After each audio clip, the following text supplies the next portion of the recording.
Hello everyone, आज हम discuss करेंगे बायोलॉजी। यहाँ पर मैं क्लास 9 के बायोलॉजी को डिस्कस करूंगी जो कि चैप्टर 6 है, टिश्यू। तो चलिए वीडियो को स्टार्ट करते हैं। From the last chapter we recall that all living organism are made of cell. हमने लास्ट चैप्टर में सेल चैप्टर पढ़ा था जिसमें हमने देखा था जितने भी लिविंग ऑर्गेनिज्म हैं वो किसके बने हुए हैं, तो सेल के बने हुए हैं। In unicellular organism a single cell perform all basic function. अगर हम यूनिसेलुलर ऑर्गेनिज्म की बात करें, एक्चुअली दो प्रकार के ऑर्गेनिज्म होते हैं, एक होते हैं यूनिसेलुलर ऑर्गेनिज्म और दूसरी होती है मल्टीसेलुलर ऑर्गेनिज्म। ठीक है, यूनिसेलुलर ऑर्गेनिज्म जो होते हैं उनमें एक सिंगल सेल जो है वो परफॉर्म करती है ऑल बेसिक फंक्शन को। जैसे फॉर एग्जांपल अगर हम बात करें अमीबा की, तो अमीबा एक सिंगल सेल ऑर्गेनिज्म है। ठीक है, और इनमें सारे जो फंक्शन है एक सिंगल सेल के द्वारा होता है, जैसे कि movement, intake of food, gases exchange and excretion. But in the multi cellular organism there are millions of cell. अगर हम मल्टी सेलुलर ऑर्गेनिज्म की बात करें तो वहाँ पर मिलियंस ऑफ सेल्स प्रेजेंट होते हैं। Most of these cells are specialized to carrying out the specific function। Most of the cell are specialized होती हैं जो एक पार्टिकुलर फंक्शन को परफॉर्म करती है। Each specialized function is taken up by the different group of cell. हर एक specialized जो फंक्शन होते हैं वो डिफरेंट ग्रुप ऑफ सेल के द्वारा परफॉर्म किए जाते हैं। Since these cells carrying out only a particular function, ये जो सेल्स होते हैं सिर्फ पार्टिकुलर फंक्शन को परफॉर्म करते हैं। Okay, they do it very efficiently, ये काफ़ी इफिशेंटली इस फंक्शन को परफॉर्म करते हैं। In human beings muscle cells contract and relax. Human being की अगर हम बात करें तो मसल जो सेल्स होते हैं वो कॉन्ट्रैक्ट और रिलैक्स करते हैं टू कॉज अ मूवमेंट। ठीक है, उसी तरीके से नर्व जो सेल्स होते हैं carrying message, blood flow to transport oxygen. जो ब्लड जो फ्लो करता है वो क्या करते हैं, ऑक्सीजन को ट्रांसपोर्ट करते हैं, फूड को, हार्मोन्स को, waste material and so on.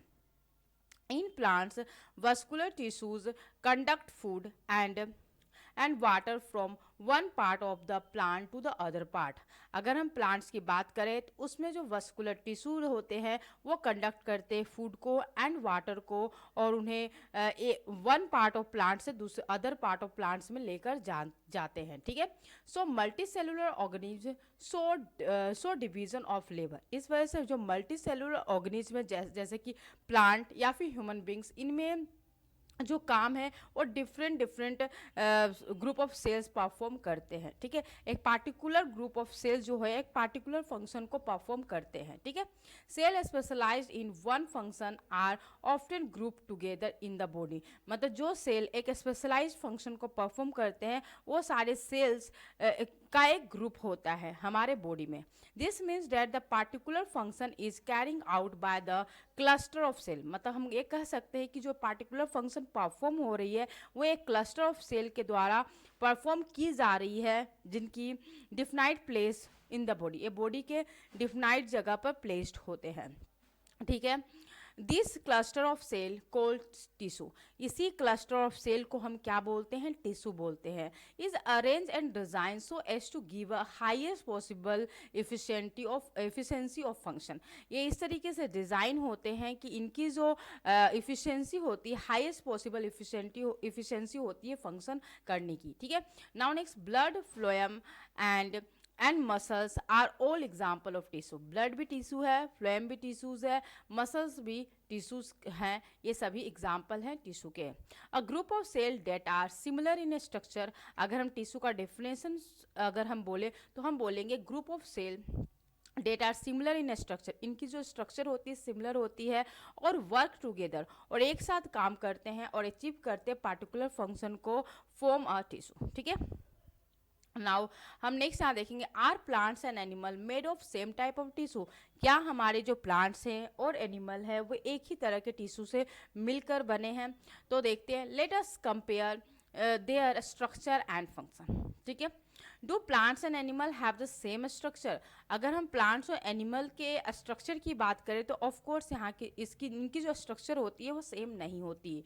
Do they both perform similar function? तो ऑफ कोर्स नो। जैसे कि अगर हम प्लांट को देखें तो इसमें मूवमेंट नहीं होता, अगर हम एनिमल में देखें तो इसमें मूवमेंट शो होता है, लोकोमोशन होती है। ठीक है, तो ऑफ कोर्स इनके जो फंक्शन है वो डिफरेंट है। नाउ नेक्स्ट यहाँ पर हम देखेंगे, अब इसको हम जस्टिफाई करेंगे इसके आंसर को, क्वेश्चन के आंसर को, कि रियल में ऐसा क्यों है कि इनके जो स्ट्रक्चर है वो डिफरेंट है और साथ ही साथ इनकी जो फंक्शन है वो भी डिफरेंट है। ठीक है, तो चलिए यहाँ पे देखते हैं। There are noticeable difference between the two. दो प्लांट्स और एनिमल में जो डिफरेंस है उसमें आप देख पाते हो कि प्लांट जो है वो स्टेशनरी है और फिक्स्ड है। दे डोंट मूव, ये मूव नहीं करते हैं। Similarly they have to be upright, they have a large quantity of supporting tissue. इनमें क्या होता है कि लार्ज क्वांटिटी ऑफ क्या होते हैं, सपोर्टिंग टिश्यूज होते हैं। ठीक है, the supporting tissues generally have dead cell. जो सपोर्टिंग टिश्यूज होते हैं वो जनरली किसके बने होते हैं, किस टाइप के सेल होते हैं उसमें, तो वो सारे जो सेल होते हैं, मैक्सिमम जो सेल होते हैं वो डेड सेल होते हैं। ठीक है, animals on the other hand move around in search of food, mates and shelter। जो एनिमल्स होते हैं वो मूव करते हैं फूड के सर्च में, मेट्स या फिर शेल्टर के सर्च में। ठीक है, they consume more energy as compare to plant. अगर प्लांट और एनिमल की बात की जाए तो सबसे ज़्यादा एनर्जी कंज्यूम जो करता है वो एनिमल है। प्लांट्स काफ़ी कम एनर्जी कंज्यूम करते हैं क्योंकि इसमें लोकोमोशन नहीं होता। Most of the tissues they can contain are living. Most of जो टिश्यू जो प्रेजेंट होते हैं एनिमल्स में वो लिविंग होते हैं। नाउ नेक्स्ट यहाँ देखते हैं, another difference between the animal and plant is in the pattern of growth. इनके ग्रोथ का जो पैटर्न होता है वो भी काफ़ी डिफरेंट होता है। एनिमल का पैटर्न ऑफ ग्रोथ डिफरेंट है प्लांट्स के पैटर्न ऑफ ग्रोथ से। The growth in the plant is limited to certain region while this is not so in the animals। Growth जो होती है प्लांट्स का वो लिमिटेड होती है कुछ सर्टेन रीजन में, लेकिन ऐसा आपको एनिमल में देखने को नहीं मिलता। There are some tissues in the plants that divide throughout their life. कुछ प्लांट्स के ऐसे पार्ट्स होते हैं जो थ्रू आउट द लाइफ जो होती है वो डिवाइड होती रहती है। ऐसे टिश्यूज होते हैं जो थ्रू आउट द लाइफ क्या होते हैं, रहते हैं, उसमें सेल डिवीजन होती रहती है। ठीक है, this tissues are localize in the certain region. ये जो टिश्यूज होते हैं सर्टेन रीजन में होते हैं, प्रेजेंट होते हैं। ठीक है, based on the dividing capacity of the tissue, various plant tissue can be classified as a growing or mesomatic tissue। मतलब based on the dividing capacity जो होती है टिश्यू की वेरियस प्लांट टिश्यूज में जो डिवाइडिंग की जो कैपेसिटी होती है टिश्यू में, कैन बी क्लासीफाइड, उसको हम क्लासीफाइड करते हैं ग्रोइंग या फिर मैसमेटिक टिश्यू कहते हैं। मैसमेटिक टिश्यूज वो टिश्यूज है जिसमें ग्रोथ होता है। ठीक है, एंड द परमानेंट टिश्यू।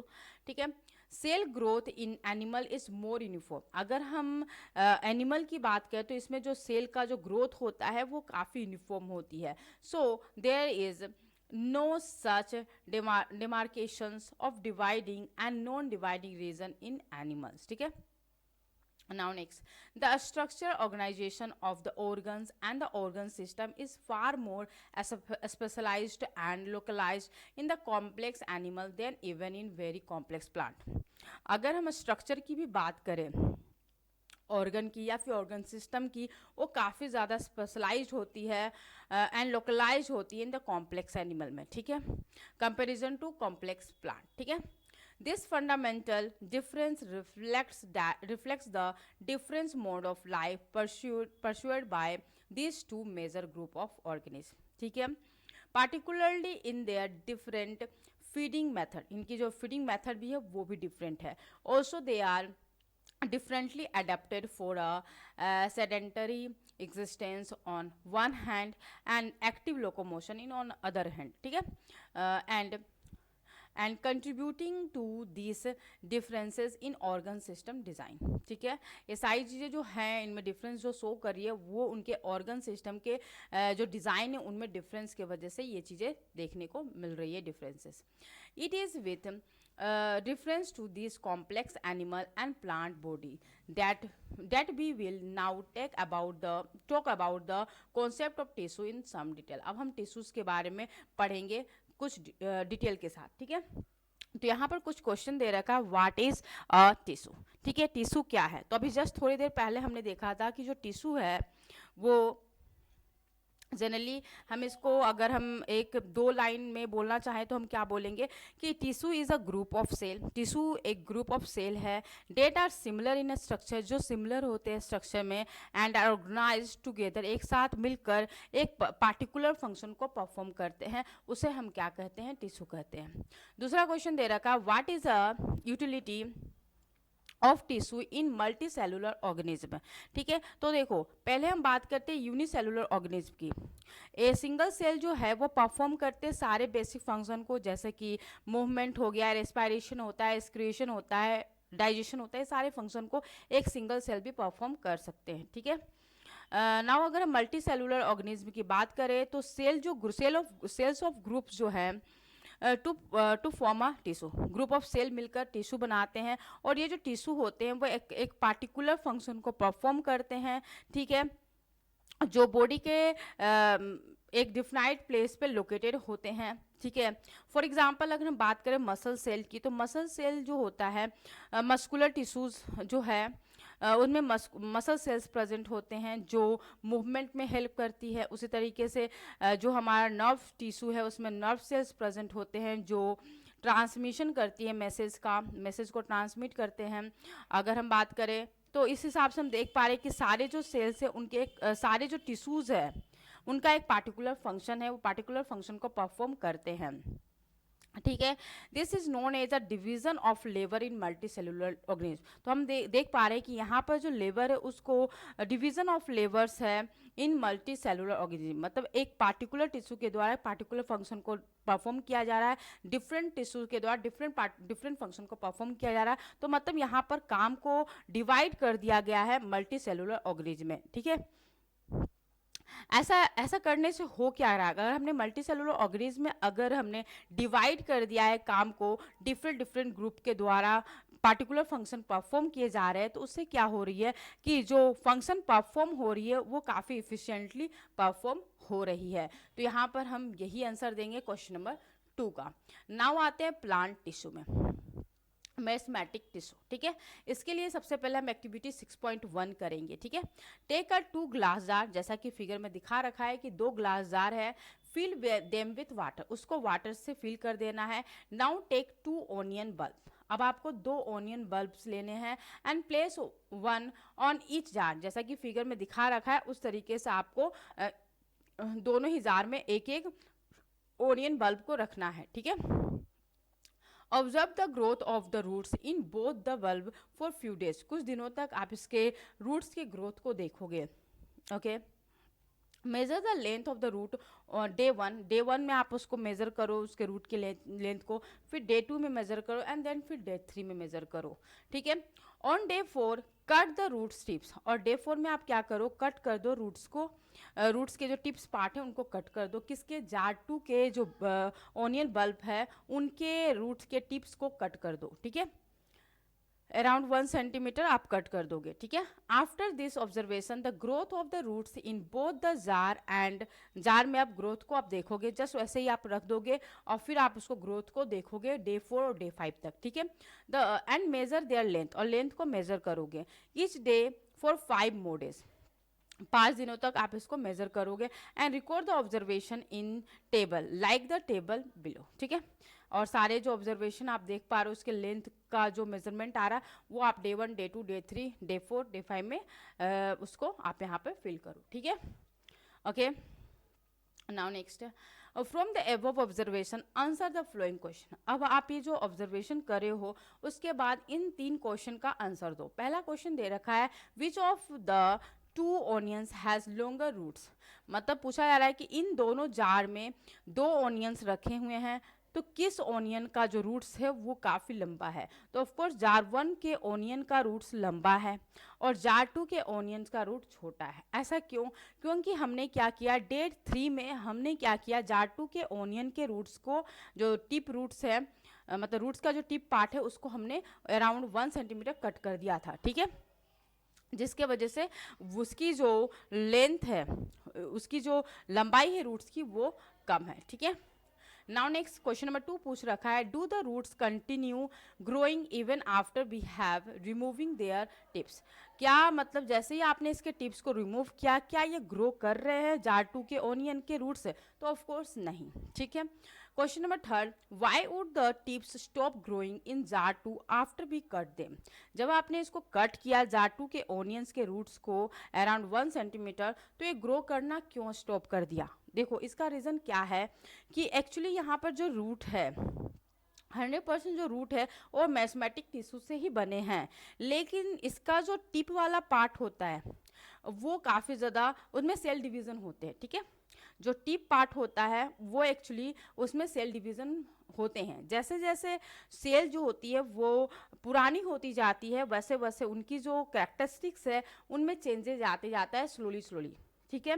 और वो काफ़ी ज़्यादा डिफरेंट हो जाते हैं, उनकी जो सेल की प्रॉपर्टीज़ है वो काफ़ी डिफरेंट हो जाती है कंपैरिजन टू मैथमेटिक्स जो टिप में जो सेल प्रेजेंट होते हैं उनके कंपैरिजन में, ठीक है। तो कहने का मतलब सिंपल भाषा में ये बोल रही हूँ कि अगर आपने उसके टिप वाले सेल को, मतलब टिप वाली जो रूट का जो टिप पार्ट है उसको आपने कट कर दिया, तो वही टिप में प्रेजेंट था सेल डिवीजन होने की कैपेबिलिटी, उस सेल में ही प्रेजेंट था सेल डिवीजन होने की कैपेबिलिटी, ठीक है, जिसको आपने रिमूव कर दिया। अब जो रिमेनिंग जो बचे हैं रूट्स उनमें जो सेल प्रेजेंट है वो सेल डिवीजन के लिए कैपेबल नहीं है। यही कारण है कि यहाँ पर जो रूट्स है वो उनमें ग्रोथ बिल्कुल ही स्टॉप हो गई है, ठीक है।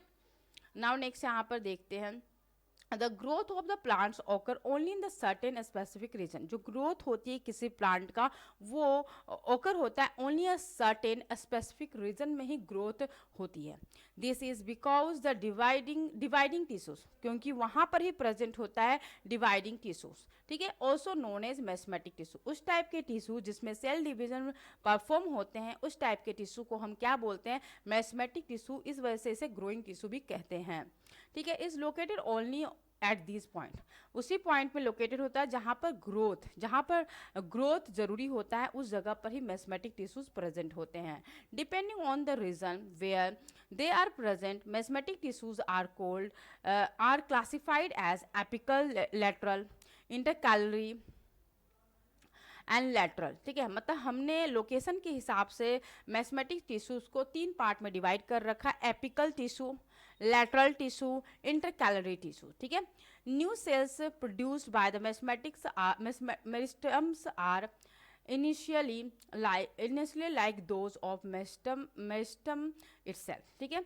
जो आपके न्यू सेल्स बनते हैं वो मेरिस्टम से ही बनते हैं, वही सेल जो होते हैं उनमें जो सेल प्रेजेंट होते हैं वही सेल डिवीजन करते हैं, ठीक है। और इसके वजह से क्या होता है, उनमें ग्रोथ होती है, ठीक है। But as they grow and mature, लेकिन जैसे जैसे वो ग्रो होती जाती है, ठीक है, वो जो सेल हैं वो जैसे जैसे ग्रो होते जाते हैं और मैच्योर हो जाते हैं, तो उनकी जो करेक्टर है, जो उनकी करेक्टरिस्टिक्स है वो स्लोली क्या होते जाते हैं, चेंज होते जाते हैं एंड काफ़ी ज़्यादा डिफरेंट होते हैं, काफ़ी ज़्यादा डिफरेंट हो जाते हैं कंपेरिजन टू अदर टिश्यू। कहने का मतलब अगर ये रूट है, ठीक है, ये हमारी क्या है, रूट पार्ट है, ठीक है, तो ये वाला हमारा टिप वाला पार्ट है, ठीक है, ये हमारी क्या है, टिप वाली पार्ट है। तो ये वाले सेल ऑफ कोर्स मैस्मेटिक टिश्यू से ही बने हैं, जो नीचे हमने यहाँ पर दिखा रखा है, ये सारी जो सेल्स है वो किससे बनी है, मैस्मेटिक टिश्यू से बनी है, लेकिन ये धीरे धीरे क्या हो गए, काफ़ी ज़्यादा मतलब मैच्योर हो गए, ठीक है, और मैच्योर हो गए, जिसकी वजह से इनकी जो करेक्टर है वो स्लोली क्या हो गए, चेंज हो गए, और इनकी जो और काफ़ी ज़्यादा ये डिफरेंट हो गए कंपैरिजन टू अदर टिश्यू। मतलब जो रेड कलर से मैंने जो टिश्यू दिखा रखे हैं उनके कंपैरिजन में इनका जो करेक्टर है वो काफ़ी ज़्यादा डिफरेंट हो गया, ठीक है। इसकी वजह से आपने जब क्या किया कि इस वाले पार्ट को पूरी तरह से कट कर दिया, तो हुआ क्या, यहाँ पर जो रूट्स बच गए, कटने के बाद जो रूट्स बच गए उनमें जो सेल प्रेजेंट है उन सेल में सेल डिवीजन होने की प्रॉपर्टीज नहीं है, वो सेल डिवीजन परफॉर्म नहीं कर सकते, ठीक है।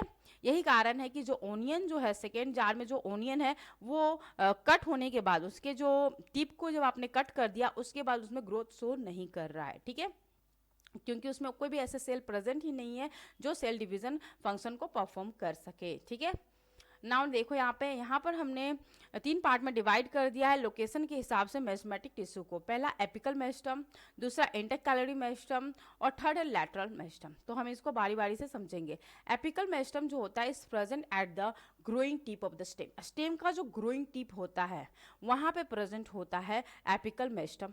रूट का जो ग्रोइंग टिप होता है वहाँ पे प्रेजेंट होता है एपिकल मेरिस्टेम। ठीक है, ओके तो हम कह सकते हैं कि जो ओनियन था उसका हमने एपिकल मेरिस्टेम जो है उसी को हमने क्या कर दिया, रिमूव कर दिया, जिसकी वजह से ग्रोथ क्या हो गई, रुक गई। ठीक है, now next and increasing the length of the stem and root. इसके वजह से एपिकल मेरिस्टेम की वजह से ही जो स्टेम जो है उनकी लेंथ में इंक्रीमेंट होती है और रूट के लेंथ में इंक्रीमेंट होती है।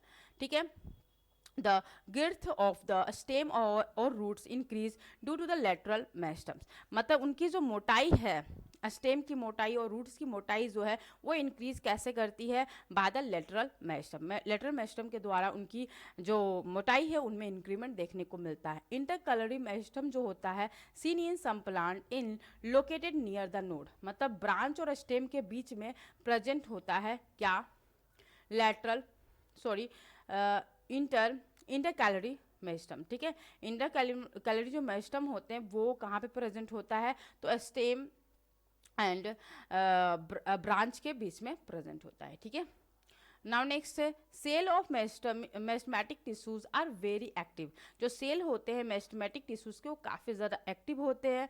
They have of course active है तो इनमें जो साइटोप्लाज्म है, क्योंकि सेल जो होती है न्यूक्लियर मेम्ब्रेन्स और सेल मेम्ब्रेन के बीच में क्या प्रेजेंट होता है, साइटोप्लाज्म। तो साइटोप्लाज्म इसमें क्या होते हैं, काफ़ी ज़्यादा डेंस होते हैं। ठीक है, इनकी जो सेलुलोज जो वाल होती है, क्योंकि जो आउटर कवरिंग होती है प्लांट सेल की वो सेल वाल होता है। ठीक है, सेल वाल किसके बने होते हैं, सेलुलोज के बने होते हैं। वो काफ़ी थिन होते हैं, किसमें, मेरिस्टेमेटिक टिश्यूज के जो सेल होते हैं उनमें जो सेल वाल प्रेजेंट होती हैं वो काफ़ी थिन होती है, क्योंकि सेल वाल का काम क्या होता है, वह स्ट्रेंथ प्रोवाइड करता है। ठीक है, यहाँ पर ये इनको स्ट्रेंथ की उतनी ज़्यादा रिक्वायरमेंट नहीं होती है, इस वजह से यहाँ पर सेलुलोज जो वाल होते हैं वो काफ़ी थिन होते हैं। ठीक है, प्रोमिनेंट न्यूक्लियस होते हैं। दे लेक वैक्यूल्स, इनकी जो वैक्यूल्स होती है इनमें काफ़ी कम होते हैं। जैसा कि हमने सेल चैप्टर में पढ़ा था कि प्लांट्स में वैक्यूल्स काफ़ी बड़े बड़े होते हैं, वही एनिमल्स में जो वैक्यूल्स होते हैं काफ़ी छोटे छोटे होते हैं। ठीक है, लेकिन यहाँ पर अगर मेरिस्टेमेटिक टिश्यूज़ की बात करें तो यहाँ पर जो वैक्यूल्स है वो काफ़ी कम होते हैं। इसके पीछे का रीज़न ये है कि जो वैक्यूल्स होता है उनका काम होता है कि वो फूड को स्टोर करते हैं, फिर वेस्टेज जो प्रोडक्ट होते हैं, वेस्टेज जो आपकी प्रोडक्ट होती है उनको स्टोर करने का काम करती है। ठीक है, लेकिन यहाँ पे कोई भी स्टोरेज नहीं होता है, इसके वजह से यहाँ पे वैक्यूल्स की कमी पाई जाती है। ठीक है, can we think why they would lack vacuoles, ऐसा क्यों है कि यहाँ पे वैक्यूल्स की कमी है, इसका मैंने रीज़न बता दिया। You might want to refer to a function of vacuoles in the chapter of the cell. Cell के चैप्टर में आपने वैक्यूल्स के जो फंक्शन है उसको आपने पढ़ रखा है, अगर वो याद है तो ऑफकोर्स इसके आंसर आप दे पाओगे, जिसको मैंने अभी थोड़ी देर पहले डिस्कस किया कि वैक्यूल्स का काम होता है फूड को स्टोर करना, वेस्ट जो प्रोडक्ट होते हैं उनको स्टोर करना, बट मेरिस्टेमेटिक टिश्यूज में कोई भी स्टोरिंग फंक्शन परफॉर्म नहीं होती है। यही कारण है कि यहाँ पे वैक्यूल्स की कमी पाई जाती है। नेक्स्ट है परमानेंट टिश्यू, इसको हम करेंगे नेक्स्ट वीडियो में। तब तक के लिए बाय।